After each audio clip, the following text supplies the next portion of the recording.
Mercenária, casca-grossa, imparável e talvez com um bom coração. Esta é Two Blade. Ela é uma mercenária determinada e focada no trabalho. Em sua primeira aparição, ela mal se identifica, mas deixa claro sua habilidade de combate, espancando dois ladrões sem dificuldade. Nosso cenário, uma noite estrelada em Paris. Não um quadro de Van Gogh, literalmente uma noite estrelada em Paris. Sua missão: pegar amostras do soro amplificador, criado por uma cientista gananciosa. Não é apenas uma mercenária comum, ela é a mercenária, que é um trabalho bem feito, pague bem. Ela não precisa de complexidade, onde o sistema é altamente tecnológico.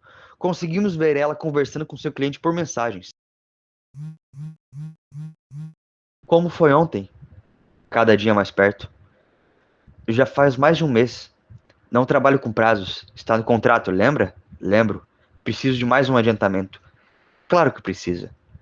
Ela manda um emoji comemorando. Eu acho interessante o jeito dessa conversa. É bem informal. O cliente misterioso é bem compreensível. Até paga um adiantamento sem questionar. E a Tio Blade responde com um emoji comemorando. Eu ri muito quando eu li isso pela primeira vez. Até mesmo demonstra uma rotina dela enquanto ela conversa. Ela fala com o cliente enquanto tá tomando café e vai no banheiro. Ela parece bem habituada com isso. Agora falando um pouco do soro amplificador. Já na primeira cena da HQ, vimos uma luta com um cara magro de um porte bem comum, bem tranquilo, derrubar um lutador profissional com um soco dado no desespero.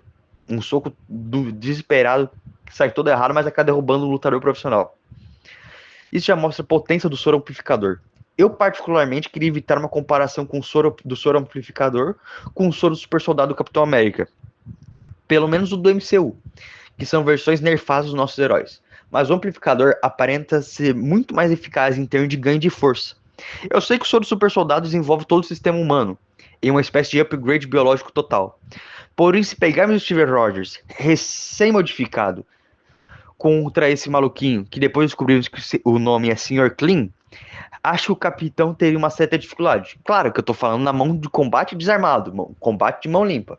Se o Rogers pegasse o escudo, ele amassava esse cara sem dificuldade nenhuma. Eu falo primeira versão porque nos quadros seguintes a Tio Blade vai de uma indústria farmacêutica que aquela cientista usava de fachada para alguns experimentos. Enquanto ela seguira por ali, ou como ela mesma fala, que eu acho uma maneira bem legal, que ela vai dar uma de Bruce Willis, sendo referência ao filme Duro de Matar, por causa das ventilações, a Blade avista o Sr. Clean, amarrado em uma maca, pedindo para não participar mais de experimentos.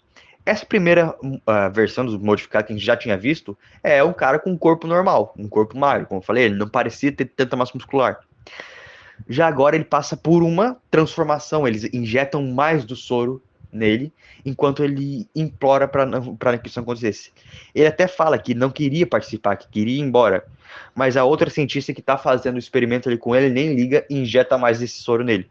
Nessa parte, a Tio Blade até pensa em ajudá-lo, o que mostra o lado humanitário da personagem. Ela viu que o cara não queria estar ali, que não queria ser ampliado e queria ir embora, mas acabou sofrendo esse destino.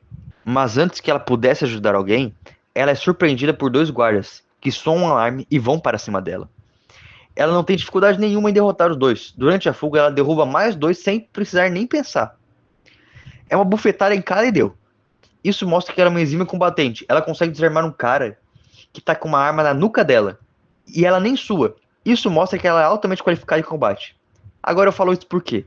Porque durante a fuga, ela tá quase saindo, quando ela até fala que achou que tinha poucos guardas no local. Quando ela dá de cara com um ampliado. Agora esse daí é um estágio 2, a gente pode dizer assim, ou 2 ou 3 de amplificação. O cara é uma parede. Imagina o Terry Crews bombado com barbicha e óculos. O cara é simplesmente gigante. Ele agarra ela, por causa que quando ela tava fugindo, ela acaba esbarrando nela, ele agarra ela sem dificuldade nenhuma. E ela leva uma surra, não por falta de habilidade ou por falta de conhecimento de combate, mas sim porque quando ela dá os golpes nela, o cara nem se mexe. Tem uma parte que ela dá um chute na cabeça do cara e o cara fica ali parado olhando. O óculos quebra porque o óculos é normal, mas o cara fica olhando com uma cara de deboche pra ela, tipo, é isso que tu vai fazer? E ele nem bate nela na realidade, ele só pega ela e arremessa. Ela primeiro arremessa na parede, vai até ela, chama ela de borboletinha, pra te ter noção. Depois pega ela e diz: vamos ver se a borboletinha sabe voar. E joga ela para lá de uma janela do sétimo andar de um prédio. E assim que termina o primeiro capítulo, ela caindo de 7 andares em uma queda que provavelmente seria uma morte iminente. E assim se encerra, sem ter certeza do que aconteceu com a nossa heroína. No início do capítulo 2, vimos que a Two Blade sobreviveu à queda. Está toda enfaixada por causa do dano que levou. Ela está conversando com seu cliente, novamente. Só que dessa vez, ele dá uma cobrada nela. E ela, pelo seu lado, pede outro adiantamento. O cara paga sem questionar, né? Ela recebe a transferência. E ela reforça que os contratempos que ela teve não foram falhas, só pequenos contratempos. O cliente passa a informação. A cientista estará negociando na ópera da cidade hoje à noite. E a Two Blade irá atrás dela. Ou melhor, do soro. Chegamos à ópera. Já na entrada, o segurança fala em francês, dizendo boa noite, por favor, e estende a mão pedindo o ingresso dela. E a Two Blade responde em francês, ao alcançar o ingresso para o homem, que deixa ela passar tranquilamente. Agora, se você pensa que a Two Blade fala francês porque é francesa, erraram feio. Porque na realidade ela é 100% Brasil. A editora Spitter Dragons é brasileira e gosta de trabalhar com heróis brasileiros. Eu só me lembro de um personagem que não é brasileiro, que é o Shogun Maragato. Que é japonês, filho de um japa com uma brasileira, mas o vídeo não é dele, então vou deixar ele de lado por enquanto. Durante a ópera, ela se posiciona em um camarote e avista o alvo. Nota que além do guarda-costas, que ela reconheceu no capítulo anterior por causa da briga, ela também avista no telhado 2 atiradores. Um de um lado e um de outro, assim, no telhado, meio distante. E durante esse tempo, ela vai do primeiro, apaga o primeiro sem dificuldade. Ela vai do segundo, que tá mais próxima do alvo que ela quer. E quando vai apagar, ele meio que nota a presença dela. Só que ela consegue lidar numa situação bem tranquila. E até diz que foi pior para ele por causa que foi mais dolorido. Ela pega o rifle do atirador e se prepara pela luneta e observa a região. Em outro camarote, tinha um sheik árabe com seus seguranças, assistindo o show na ópera. Né? Quando ela nota que entra o garçom, que ela reconhece de imediato. Só que, por mais que ela reconheceu, ela notou que a diferença era o Sr. Klimb. O Sr. Klimb, que tinha sido modificado novamente, agora não era mais aquele cara que só tinha uma força maior e aí continuava com um corpo comum. Não, agora o cara era uma parede, o cara era gigantesco, musculoso, sabe? E na hora que ela vê isso, quando ela vê isso, que o Sr. Klim entra, o Sr. Klim já gruda um soco num dos seguranças do Sheik e gruda ele na parede, assim. Cara, o dente cai, o óculos quebra, o olho do cara regala, ele cai inconsciente. O outro segurança vai sacar a arma, o cara apaga o outro, o Klim apaga ele no tapa. Irmão, manda ele pro chão de uma maneira que, nossa, só Deus sabe se ele sobreviveu. Imagino que não, ser bem sincero. Só que daí quando o Kling vai esmagar a cabeça do árabe, que ele quer matar o árabe. Por algum motivo. Eu não sei se o soro ele bota como se fosse uma espécie de instinto de seguir ordem, se manda ele, se eles conseguem controlar isso aí, ou se é só um bicho selvagem que vai ali. Essa parte não é muito trabalhar, mas sabe que tem um nível de consciência. Tipo, o Sr. Klimb é o Sr. Klimb ainda. Só que em alguns momentos parece que o cara entra no modo de sobrevivência, sabe? Tipo, só vai e não para por nada. Só que na hora que o Sr. Klim vai atacar o Sheik, a Two Blade mostra que ela ainda assim, ela tem os valores dela. Ela não vai deixar um cara inocente morrer naquela situação. Né? Ela pega o rifle e mete uma bala bem dada na cabeça do Sr. Klim, matando ele, tirando ele daquele sofrimento. E o cara não queria estar ali, né? Já deu lá no laboratório, na indústria farmacêutica que eu usava de fachada, já deu pra ver que o cara não queria aquilo. Né? Só Deus sabe o que levou ele a fazer aquilo agora. Só que no meio disso aí, esse tiro revelou a posição dela, que gera uma confusão por causa do tiro, e no meio disso aí ela vê a cientista fugindo junto com o segurança dela. E a Two Blade vai atrás, ela até pula, vai, corre, só que ela ainda tá muito ferida, ela ainda tá com muita dor. E ela acaba cedendo ali a dor, aquela desconforto, aquela dor que ela sente por causa da queda, e acaba fraquejando. E de longe ela só vê a cientista junto com o segurança do carro, e a cientista provoca ainda ela, sabe? Bem que talvez tenha reconhecido ela, visto que o segurança dela deve ter escrito para ela, mas provoca a Two Blade, sabe? O que, obviamente, deixa ela arrasada. E essa parte é interessante porque mostra um lado mais sentimental da Two Blade. Depois que a cientista foge, vai lá, vai embora, e ela tá ali no meio da multidão, ela mesma fala, né? Que se sente fraca, se sente sozinha, se sente solitária, né? E ela reforça muito que ela se sente principalmente sozinha. E nessa parte que ela vai embora, ela entra num táxi, fala com o taxista para ir só em qualquer lugar, só quer sair dali, né? E ela começa a chorar, ela não disfarça, não é uma questão de disfarce, não é que ela tá tentando segurar o choro, ela só chora, se curva, chora ali com a mão na cara, dentro do carro, enquanto o cara leva ela para outro lugar, né? O capítulo 2 ele é até que bem curto, essa segunda edição. E é bem interessante, né? Originalmente ele tem tanto a versão física quanto a mídia digital, ele é bem mais curtinho mesmo. Mas ele tem algumas outras coisas de compensação, tem os extras ali, né? Não sobre a Two Blade, sobre outros heróis da Spider Dragon. No terceiro capítulo, e último capítulo dessa história, a Two Blade ela conseguiu, um tempo depois, chegar e alcançar aquela cientista num leilão que ela ia fazer numa área portuária, dentro de um navio, né? E ela tá ali de tocaia. Ela até fala pro cliente, tá falando com o cliente, né? O cliente fala pra ela, o tempo tá curto, tá cobrando meio que o prazo dela. Ela fala, eu não trabalho com prazo, mas de hoje não passa, né? Ela tá decidida que ali vai ser o ponto final dessa história com aquela cientista. Ela vai pegar as amostras ali, custe o que custar, né? Enquanto ela tá observando a movimentação do pier, vendo ali o pessoal chegar, que como esse leilão tá chegando ali um general, um cientista, um cicaço ali, né? Talvez até um super vilão tá ali no meio, né? E nisso ela é surpreendida por uma figura tecnológica, sabe? De início, sem tu ver, ela lembra a formação dele, a aparência dele, lembra o Tech Jacket do Invencível, né? Só que ele é um pouco mais minimalista, assim, é mais um capacete mais slim, né?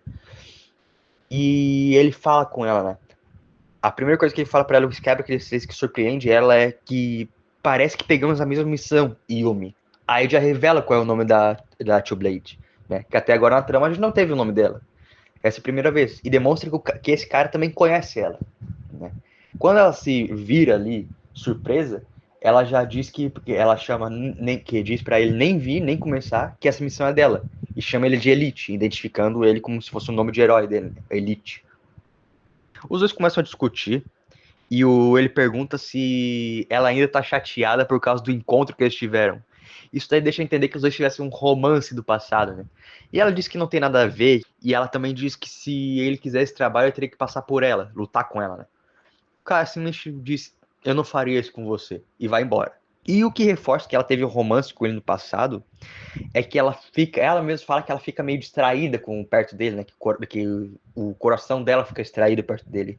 O que demonstra que, por mais que tenha dado errado, ela ainda tem interesse nela. E pela preocupação que o Elite mostra por ela, adendo aqui, esqueci de falar, ela também chama ele de William, né? William, que é o nome dele, aparentemente. Os dois são próximos de saberem realmente o nome um do outro. Então, que demonstra essa aproximação deles. Né? E ambos demonstram se importar um com o outro, né? Por mais que ela tenha ficado mais defensiva, ela dizer, não, tu vai ter que lutar comigo. O cara só diz, não, não vou lutar contigo porque eu nunca faria isso com você. E vai embora. Né? Aí ele passa mais um tempo, ela continua observando ali durante a noite e decide fazer uma investida no navio, né? Entra furtivamente no navio, escala entra, vai apagando o guarda ali, um guarda aqui, vai bem furtivamente. Até tem uma parte que ela passa, tem tipo um ringue fechado com containers, né? E desse ringue tem um cara modificado, musculoso já, na segunda etapa, provavelmente, lutando contra dois gorilas.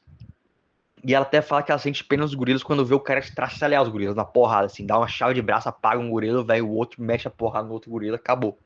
E ela se direciona pra. Vendo a situação, ela aproveita que todo mundo tá distraído. Ela se direciona pra cabine de controle, que é onde a cientista tá. Ela pega, saca a espada dela, corta um cara, né? Apaga ele na hora, mata mesmo, mete o pé na porta, entra. Quando ela entra, tem até um general lá dentro que tenta puxar a arma, só que ela tá com uma shuriken que gruda na mão do cara, o cara cai.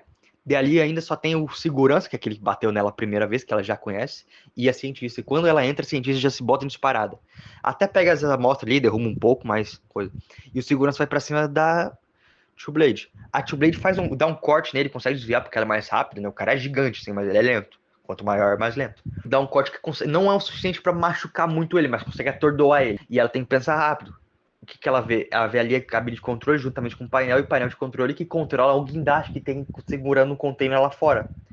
Ela pega o guindaste, danifica o painel de controle pra fazer o container bater com tudo naquilo lá. Tudo na linha da cabine de controle, destruir tudo. E pula pela janela e vai correndo atrás da da cientista para finalizar o trabalho. E nisso só dá para ver o container estraçalhando aquela cabine de controle. E ela mesma fala: eu vou deixar o trabalho para as toneladas de aço em cima daquele cara, né? Tipo, ou seja, dá para entender ali que o segurança morreu na hora. Isso é um fato, ele morreu. Por causa que era toneladas de aço, um container destroçou assim, pá, explodiu tudo. Não explodiu, né? Mas esmagou tudo. E nisso, quando a cientista tá correndo, ela joga a lâmina dela na direção do cientista e encurrala a cientista, né? Bate do lado da cabeça do cientista. Não bateu nela, mas tipo, quando ela tá correndo, crava na parede e encurrala ela. E a Two Blade já chega com as com a espada na mão, dizendo: oh, tu passa isso agora ou tu morre. Escolha é tua. Mas na hora que tá isso, olha só que interessante. Chega a notificação no celular dela, na comunicação dela, dizendo que a missão estava cumprida. Quando ela descobre que a própria cientista tinha contratado ela para testar a segurança dela. Por causa do mercado que ela tava entrando agora, ela precisaria de uma boa segurança. Porque ela ia lidar com vilões, ia lidar com pessoas corruptas, com generais, com gente muito poderosa. Então ela precisaria de uma boa segurança e ela contratou a Two Blade para testar a segurança dela. A Two Blade já se sente enganada, ela fica meio braba, pé na vida, assim, com a cientista. E daí pede um bônus. Aí finaliza a história, essa parte ali dessa aventura com ela. Dela recebendo o pagamento de 150 mil euros e indo embora. E essa é a história do Two Blade, a nossa mercenária casca grossa que enfrentou ampliados na mão e saiu viva para contar a história. A Two Blades foi criada pelo Alexandre Pauli, que é um escritor e o próprio fundador da Spitter Dragons, juntamente com outros heróis que ele mesmo criou. Caso queiram conhecer mais, deixe nos comentários. Caso conheça algum herói dele, Vini, faz um vídeo da Baronesa Escarlate. Eu quero ver um vídeo do Rochedo. Eu quero ver um vídeo, não conheço o Shogun Maragato, quero ver um vídeo dele também. Podem deixar no comentário que eu vou pesquisar, vou ler tudo certinho e vou trazer um vídeo para vocês. Caso tenham gostado, deixe seu gostei. Muito obrigado pela sua participação. Valeu, falou e fui!